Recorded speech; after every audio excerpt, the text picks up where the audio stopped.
Good afternoon, everyone in Bahrain and wherever else in the world you might be watching us from. We are just about to go live with the great Hamza Kooheji, the MMA fighter who's preparing for his world title bantamweight fight on March the 11th.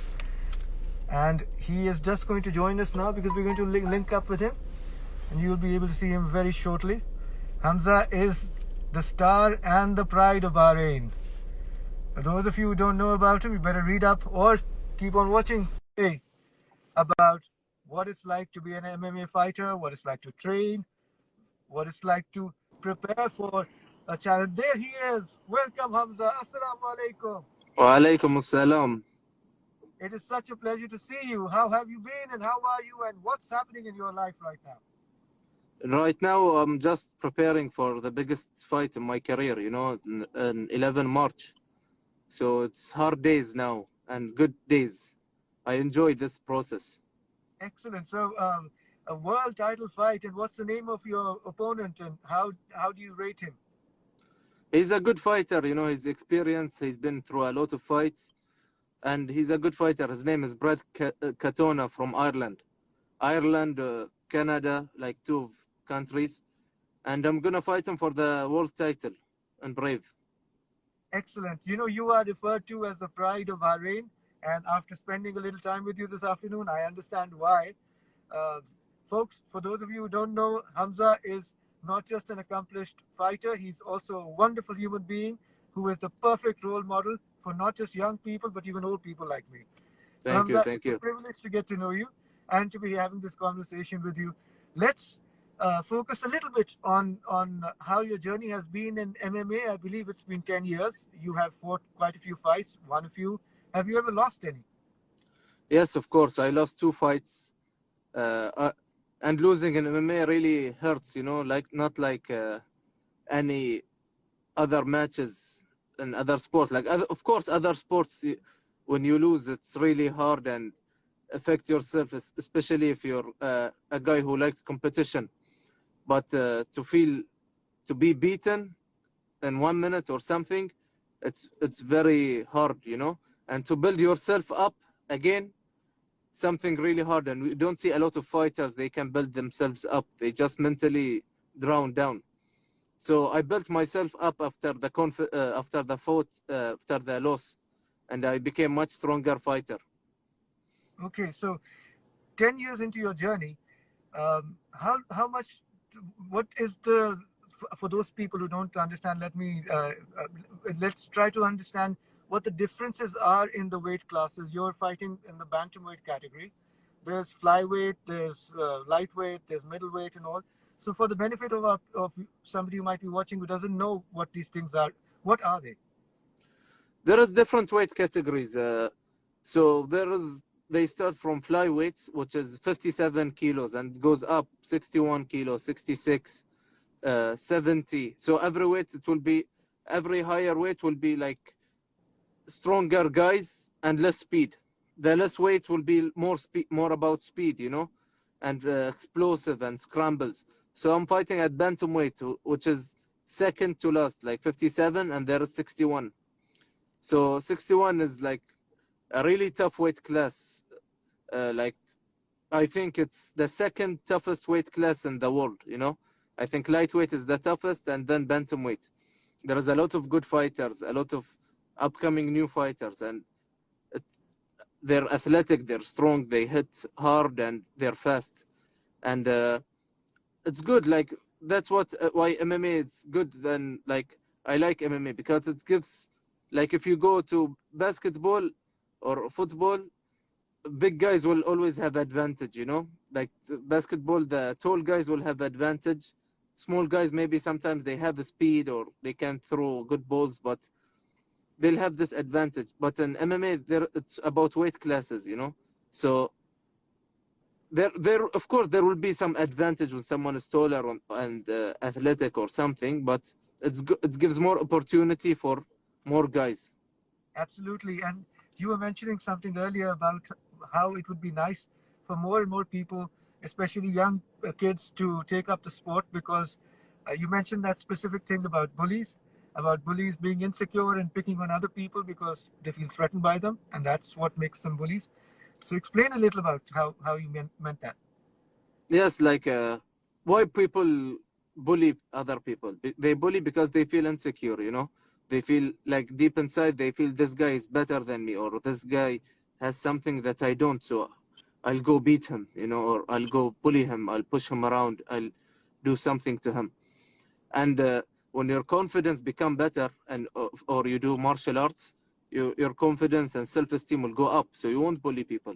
Like, it's very rare you see martial artists going around and bullying people. Even when I was in school and I wasn't into martial arts, when I meet martial artists, they were never into fights, you know, into school fights and doing these stuff.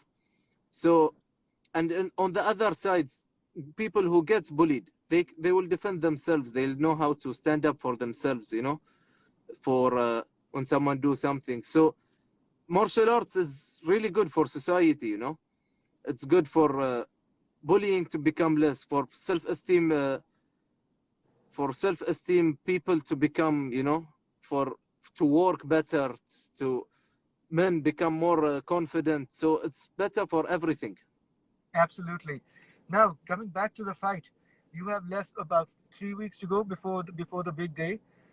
What kind of support have you been? I know you're training very, very hard, very intensely for it. What kind of support have you been getting from people around you? Is there a lot of interest in the fight already? Are you seeing that? Yeah. Like first support I'm getting from His Highness Sheikh Khalid, you know, His Highness Sheikh Nasser. They're supporting me. Uh, they're telling me, like, pushing me mentally, you know, and for this, like, for people now, I start to see a lot of people. They're asking me for tickets. They're very excited to see my fights. Getting support from my team a lot. Like, my team is always watching my training. They're helping me. They're my coaches. You know, like, I'm going through like hard times in training, and they're giving me all the support, all the positive, because they want to see this new history or this new achievement come to Bahrain. And inshallah, I'll bring the belt to Bahrain, you know. That's I'll just what go. I was about to say. That if you manage to win the fight and become the world champion, then it's not just your achievement. It'll be a celebration for all of Bahrain, Of because course. yeah, Of course, like, inshallah, I'll do this, you know. Like, this been my goal for really long time. You know, I've been working on this really long time. I've been disciplined. I've been, like, even when there was no training partners or anything, I've been the only guy who's always training, one of the few guys that I've always believed. And it took me like a decade now of that, you know. I never, in this 10 years, I never, like, took some time off or few times to, like, relax. I was always just pushing forward. absolutely. And you also mentioned that ever since you became a fighter and started training the way you do, it brought so much discipline into your life. It's brought so much focus. Tell us a bit about that. Of course, because first thing about martial art is discipline, you know. Like, you need a lot of discipline to become a better fighter. Another thing is you'll understand how to control your emotions. A lot of people think, okay, martial arts will make you like worse fight, like a guy who fights in the street. That's wrong, because you need, like, when you get punched, you get angry, and you go to the gym, you get punched, and you need to control that emotion, not to fight crazy, you know, to know how to fight good, to calculate your techniques. So when you start doing that time after time, you know how to control your emotions. So when you drive in your car, or something happen in the street, and guy tries to do something bad for you, you'll understand how to control your emotion. You won't just go and fight, and you'll have more confidence in yourself. You don't have to prove anything, you know. So, and there is a lot of things you can learn from martial arts. You'll understand how to depend on yourself, you know. Like, when you lose or when something bad happen, you'll understand that, okay, this is my mistake. I have to, like, this is my mistake. I have to work on it, and then you'll become a better human being. So also, martial arts will help you outside life, you know, outside martial arts, where is life. Like, whenever anything happen in life, you'll take it serious and you'll become better. Absolutely. And on that note, I think we should let you go because we've got you at the gym. You're at the gym right now. You just came out and you're having this conversation with us now. Thank you so much for your time. Thank you. Everyone, make sure that you not just send Hamza's messages of support. You uh, tune into the fight, buy tickets, go there, support him all you can because, as he will be the first person to tell you, it helps a lot when there's a massive crowd cheering you on. And after all, he is the pride of Bahrain. God bless you, Thank, Hamza. thank you for having me. Thank you. Thank you for taking time out to speak with us. God bless you and good luck for the fight. We're sure you will. Thank you. Thank you. Bye bye. Okay. Bye bye.